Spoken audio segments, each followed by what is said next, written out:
Welcome back, everyone. We've had a lot of requests to do a deep dive into the biggest events of January 2nd, 2025.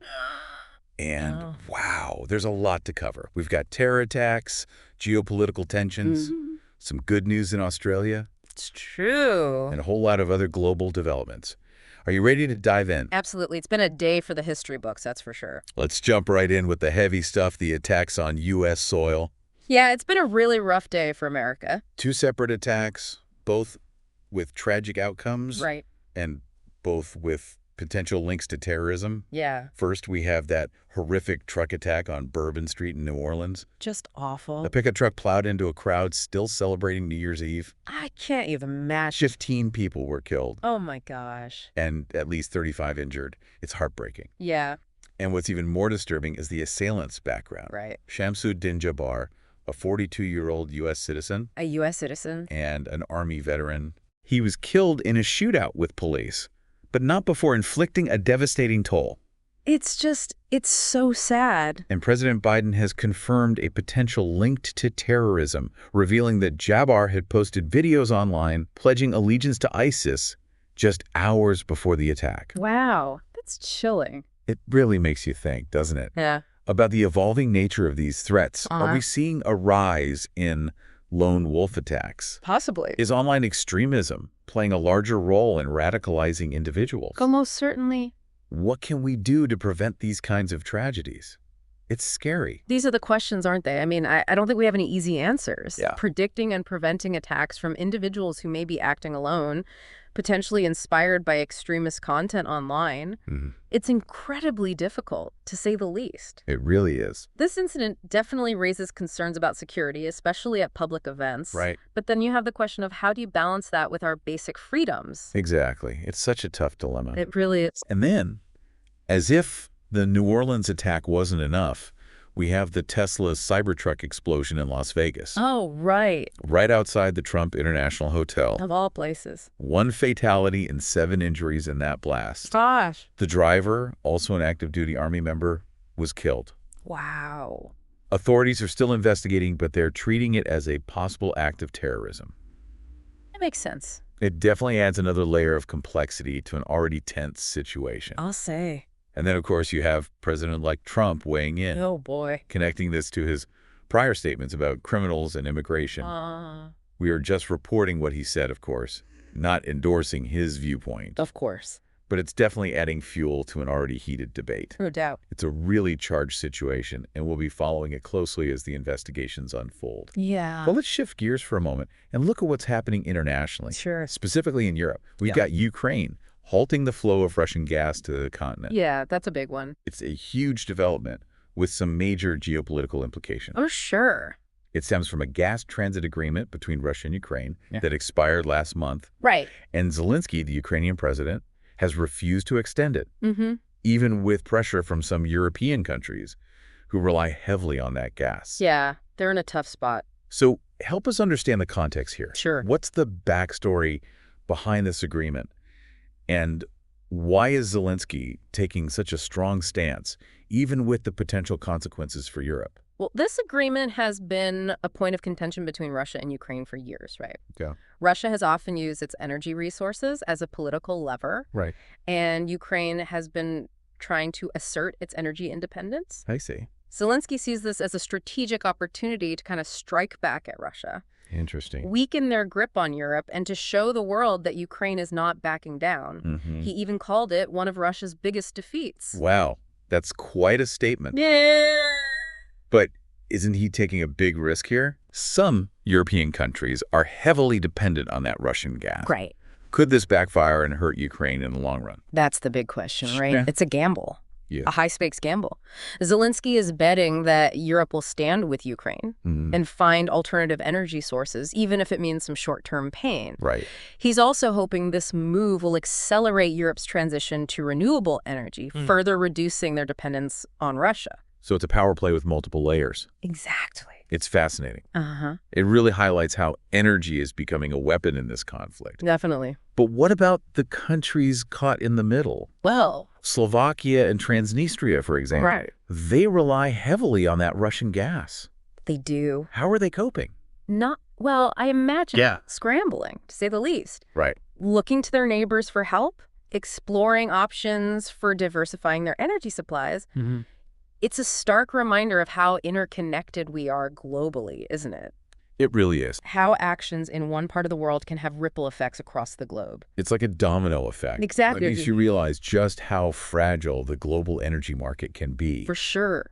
This situation in Ukraine has the potential to reshape not only European energy dynamics, but also global relationships and alliances. Yeah, It's a crucial moment. absolutely. A moment of uncertainty, but maybe also an opportunity, right? Yeah. This could be the catalyst for a more sustainable and secure energy future for Europe. That would be amazing. One that's less reliant on a single dominant supplier. Right. But it will require collaboration, innovation, and some tough choices along the way.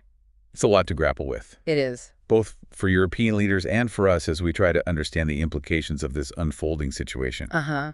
But speaking of Europe, let's move on to another significant development on the continent. Okay. Poland, assuming the presidency of the Council of the European Union. Right. This marks Poland's second time in this rotating role. Ah. But the timing couldn't be more crucial. I was just thinking that. They're stepping into leadership at a moment of heightened tension and uncertainty. Yeah, no kidding. With the war in Ukraine raging, and newly inaugurated President Trump in the U.S., Right. and now this energy crisis gripping Europe. Yeah. So for those who may not be familiar with the EU, can you give us a quick ELI 5 on the Council of the European Union Sure. and what it means for Poland to hold the presidency? Okay, so think of the Council of the EU as kind of like a steering committee for the bloc. Okay. It's where ministers from each EU country meet to discuss and coordinate policy. Got it. The presidency rotates every 6 months, and the country holding it sets the agenda and chairs the meetings. So Poland has a lot of influence right now. They do, a lot of responsibility on their shoulders. At such a critical juncture, how do you think Poland's leadership will shape the EU's response to these challenges, Well, particularly the war in Ukraine and this energy crisis?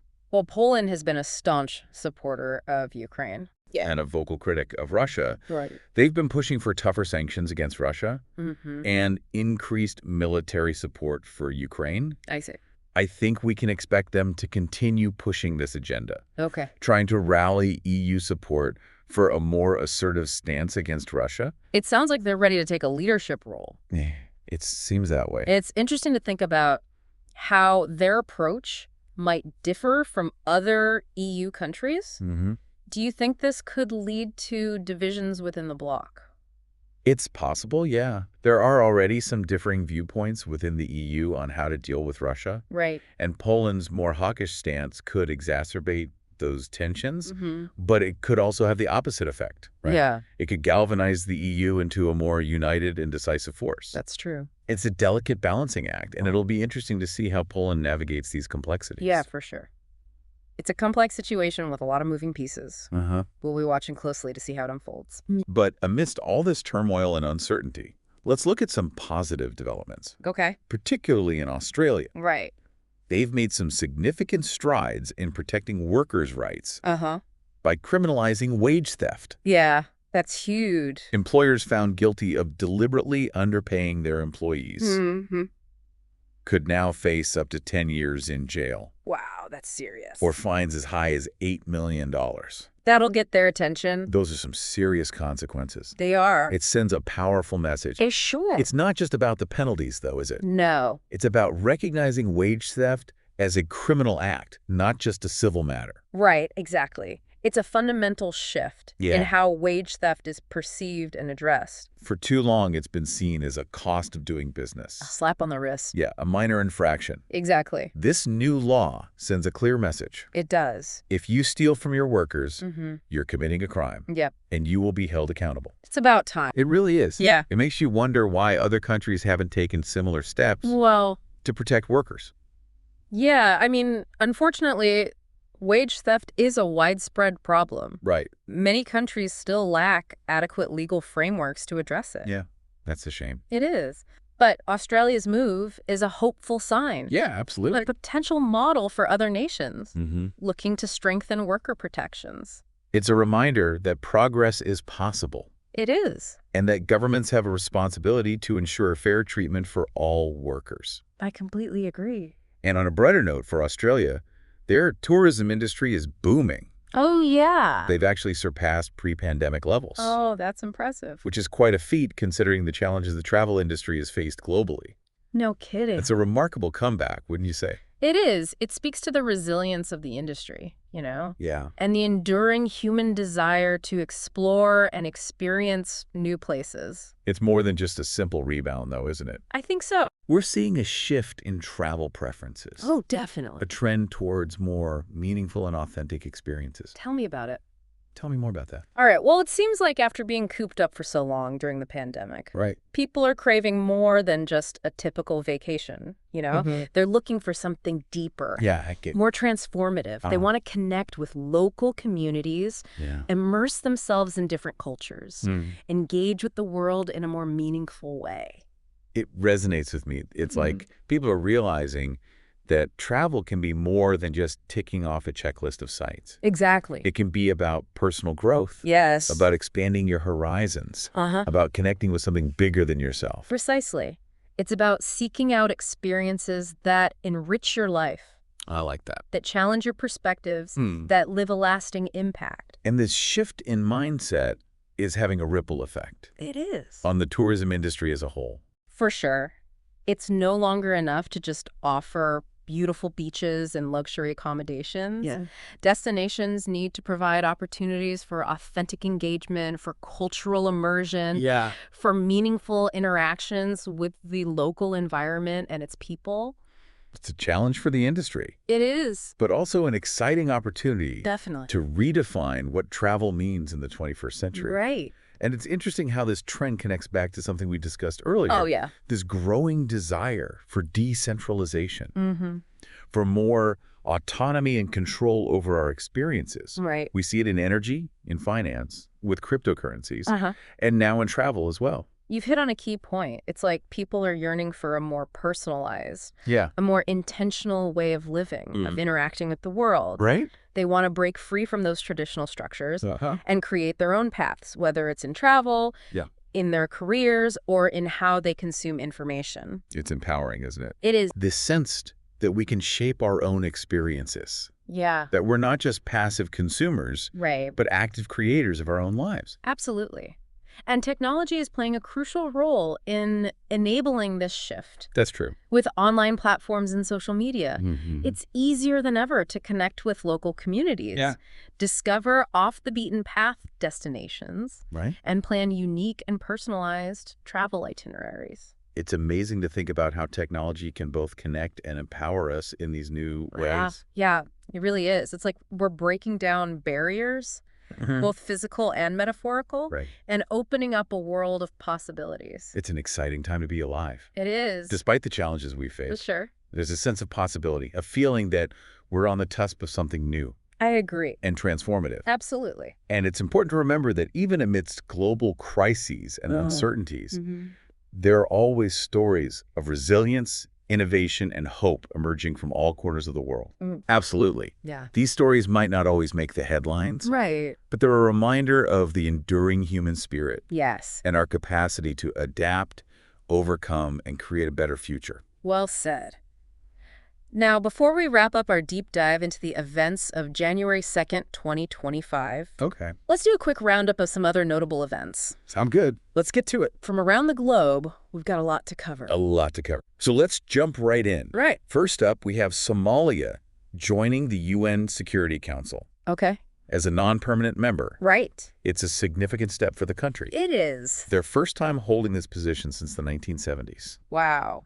It's a powerful symbol of Somalia's progress and their commitment to contributing to global peace and security. For sure. It's also a recognition by the international community of their efforts to rebuild and stabilize their nation after decades of conflict. Yeah, that's really encouraging. It's a hopeful sign for Somalia. It is. And for the region as a whole. It is. Next, we have Bitcoin continuing its surge. Oh, wow. Breaking past the $95,000 mark. No way. It seems like, despite recent volatility, interest in cryptocurrencies is still strong. Yeah, it's not going away anytime soon. It's a testament to the growing mainstream acceptance of cryptocurrencies Definitely. and the potential they hold for disrupting traditional financial systems. Right. But it's also a volatile market. Very true. Investors need to proceed with caution. Absolutely.